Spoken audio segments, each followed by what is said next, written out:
Joel brown ने सही कहा है, आपके और आपके सपने के बीच में सिर्फ दो चीजें होती हैं, कोशिश करने की हिम्मत और यह विश्वास कि आप ये कर सकते हैं। ये बात ईएस प्रदीप सिंह की जिंदगी पे बिल्कुल फिट बैठती है।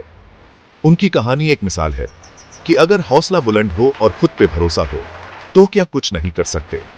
प्रदीप सिंह की कहानी सिर्फ इंडिया के सबसे मुश्किल एग्जाम को क्रैक करने की नहीं है, यह उस अदम्य साहस की कहानी है जो हम सभी के अंदर है। यह कहानी है बड़े सपने देखने की, बिना रुक बिना थके मेहनत करने की और जिंदगी में कितनी भी मुश्किलें आए कभी हार न मानने की।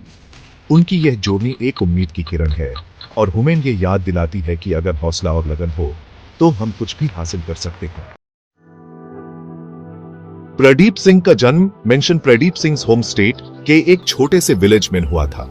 उनका बचपन सादगी और नेकी से भरा था। एक आम परिवार में पलने बढ़ने की वजह से उन्हें बचपन से ही मेहनत और लगन का महत्व पता था। उनके माता पिता जमींदार पढ़े लिखे नहीं थे, लेकिन उन्होंने प्रदीप सिंह को शिक्षा का महत्व और जिंदगी बदलने की उसकी ताकत समझाई।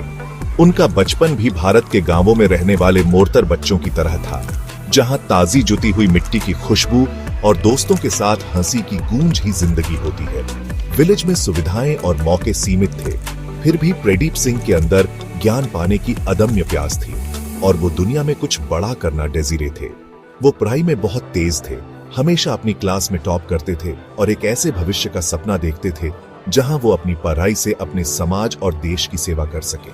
शाम के वक्त अक्सर वो किसी लैंप की रोशनी में किसी से मांगी हुई किताबों को परखते हुए मिलते थे। उनका दिमाग जिज्ञासा और सीखने की चाहत से भरा रहता था। एक आईएएस अधिकारी बनने का ख्वाब उनके मन में बहुत पहले ही जाग गया था।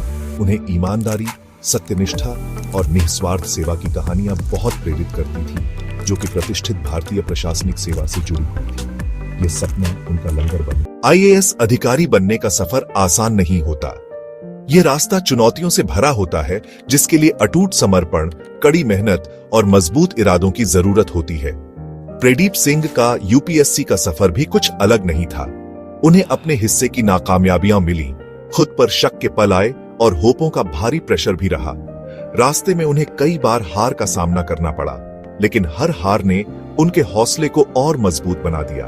उन्होंने अपनी गलतियों से सीखा, अपनी कमजोरियों का विश्लेषण किया और मजबूत, जिम्मेदारी केंद्रित और सफल होने के लिए पहले से कहीं जिम्मेदार दृढ़ होकर उभरे। उन्होंने अपनी स्ट्रेटजियों में टाइम सीकी से सुधार किया, अपने गुरुओं से मार्गदर्शन लिया और खुद को पढ़ाई में डुबो दिया। अपनी सीमाओं को तोड़ते हुए आगे बढ़ते रहे। स्लीपलेस नाइट्स, अनगिनत मॉक टेस्ट और अपने परिवार के अटूट समर्थन के साथ प्रदीप सिंह ने हार नहीं मानी। उन्होंने हर हार को एक सीढ़ी बना लिया, अपनी गलतियों से प्रेरणा ली और हर बार एक मजबूत दावेदार के रूप में उभरे। उनकी कहानी हमें एक महत्वपूर्ण बात याद दिलाती है कि सफलता का रास्ता कभी भी सीधा नहीं होता। यह जीत और हार दोनों के पलों से भरा होता है। यूपीएससी परीक्षा में प्रदीप सिंह की सफलता किसी चमत्कार का नतीजा नहीं थी।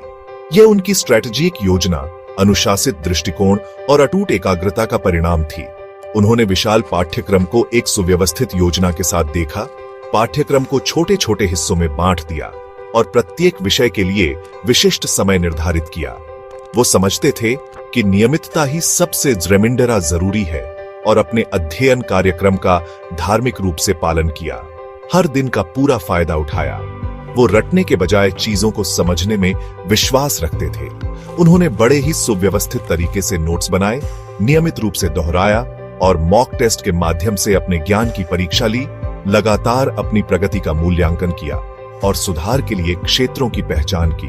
पढ़ाई के अलावा प्रदीप सिंह ने अपने आप को हर तरह से विकसित करने को भी महत्व दिया। वो शारीरिक रूप से स्वस्थ रहने के लिए नियमित रूप से व्यायाम करते थे। वो समझते थे कि समसामयिक मुद्दों से अवगत रहना कितना जरूरी है और हर दिन अखबार, पत्रिकाएं पढ़ने और प्रासंगिक समाचार वेबसाइटों को देखने के लिए समय निकालते थे। उन्होंने खुद को ऐसे दोस्तों और शुभचिंतकों से घिरा रखा जो उनके सपने पर विश्वास रखते थे और उन्हें श्रेष्ठता के लिए प्रोत्साहित करते थे। वो कभी भी मार्गदर्शन लेने से पीछे नहीं हटे, क्योंकि वो जानते थे कि दूसरों के अनुभवों से सीखकर वो अपनी गलतियों से बच सकते हैं। अगर आपको यह वीडियो पसंद आया हो तो इसे लाइक करें, अपने दोस्तों के साथ शेयर करें और हमारे चैनल को सब्सक्राइब करना ना भूलें। मिलते हैं अगले वीडियो में, तब तक के लिए स्वस्थ रहें, खुश रहे।